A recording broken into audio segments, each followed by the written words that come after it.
वर्ष आरंभ में शनि धनुराशि द्वितीय गृह रे किंतु जनवरी 17 2023 रु यह धनुराशि तृतीय गृह को प्रवेश करेंगे एवं सेठारु यह पंचम नवम तथा द्वादश गृह को विशेष भाव में प्रभावित करेंगे। यही समय यही राशि व्यक्ति माने शनि ढायरु मुक्ति पाइबे एवं यही समय एम जीवन में अनेक खुशी खबर आनीदेव। जीवन में किसी गुरुत्वपूर्ण क्षेत्र में एमाने सफलता पाइबे।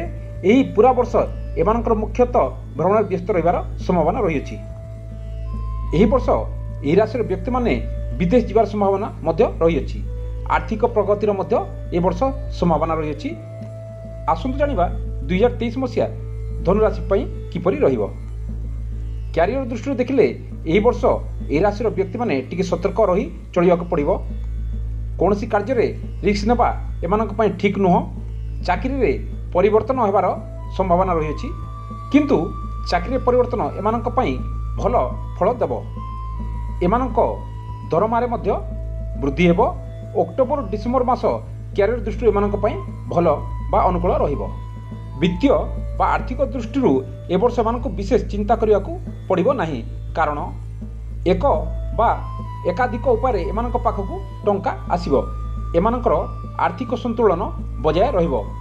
किंतु फेब्रुआरी एप्रिल अगस्त सेप्टेम्बर एवं डिसेम्बर मासरे खर्च पर विशेष ध्यान देवाक पड़िबो, कारण यही समय मध्य एमानकर खर्च आकाश होई पारे। धनुराशि लोकंक धन एवं लाभर अवस्था भल हेबो। खर्च हेबो किंतु आर्थिक स्थिति मध्य सुदृढ़ हेबो।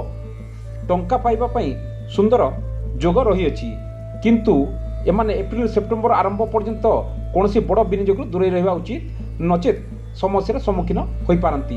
अक्टोबर डिसेम्बर मास आर्थिक दृष्टि भल हेबो। एमाने टंका रोजगार करबा पई सुंदर सुजोग पाइबे। व्यवसाय जगत सहित जड़ित धनुराशि लोकंक पई एही वर्ष भल हेबो। एही वर्ष व्यवसाय को आगु नेबा पई अनेक सुजोग मिलिबो। वर्षर आरंभ भल हेबो। एमाने अनेक नूतन लोकंक सहित जोगाजोग करिया को सक्षम हेबे एवं यह एमानक व्यवसाय को वृद्धि करिबो। विशेष करी फेब्रुआरी मार्च एवं एप्रिल मासरे एमाने विशेष सफलता पाइबे। एमानकर किछि बड़ कारबार अगस्त एवं सेप्टेम्बर मासरे चूड़ांत होई पारे। व्यवसाय दृष्टि डिसेम्बर मास सबुठारु अनुकूल हेबो। 2023 मसीह रे धनुराशि व्यक्ति माने प्रेम एवं संपर्क दृष्टि सावधान हेबा उचित, नचेत एमानंकु अनेक चैलेंजर सामना करिया पड़ी पारे। एमाने एमानंकर साथी सहित एक बा एकाधिक प्रसंग रे विवाद करि पारंती। एही राशि व्यक्ति माने निजर वक्तव्य उपर नियंत्रण रखंतु, नचेत एमानक प्रेम जीवन एक बड़ समस्या उपजी पारे। जड़े बाहर लोकंक हस्तक्षेप फल समस्या उपजी पारे, सेथिपई सेमाने सतर्क रुहंतु। शिक्षा दृष्टि 2023 मसीह धनुराशि जात छात्र छात्री एक आह्वानपूर्ण वर्ष हेब। एमानंकु शिक्षा क्षेत्र अनेक उत्थान पतन सामना करिया पड़ी पारे। खराब संगति हेतु एमानंकर अध्ययन में बाधा सृष्टि होई पारे। एमाने निजर एकाग्रता वृद्धि पाई निरंतर उद्यम करने उचित। एप्रिल रे जेतले बृहस्पति सूर्य एवं राहु पंचम ग्रह एकाठी हे, सही समय एमानंकु अनेक प्रकार शारीरिक समस्या देखा देव, जेउंथिपई लेखापढ़ा अनेक असुविधा हेब। ए वर्ष बुद्धिभ्रम होबार मध्य संभावना रही अछि, सेथिपई एमाने मन को स्थिर रखी पढ़िबा उचित। स्वास्थ्य क्षेत्र में ए वर्ष एमाने विशेष जत्न नेबा उचित।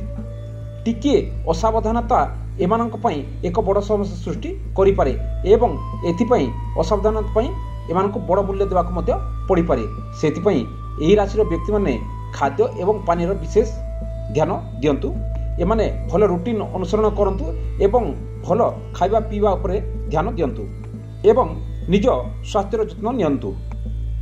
प्रतिकार स्वरूप एही राशि व्यक्ति माने प्रति गुरुवार दिन श्रीराम चालीसा पाठ करंतु। उत्तम स्वास्थ्य पई प्रतिदिन श्रीराम रक्षा स्तोत्र पाठ करंतु। गाय को प्रतिदिन सबुज चारा खाइबा को दियंतु। प्रतिदिन राशि स्वामी बृहस्पति बीज मंत्र जप करंतु। एमानकर निश्चय मंगल हेब। ए हला 2023 मसीहा पई धनु राशि राशिफल बा भाग्यफल। आपण मानक भिडियोटी किपरि लागला निश्चय कमेंट्स कर जणांतु एवं एपरी भिडियो देखिबा पई आम चैनल को सब्सक्राइब करंतु एवं चैनल सहित जोड़ी रुहंतु। पुणी भेट हेब नुआ भिडियो रे।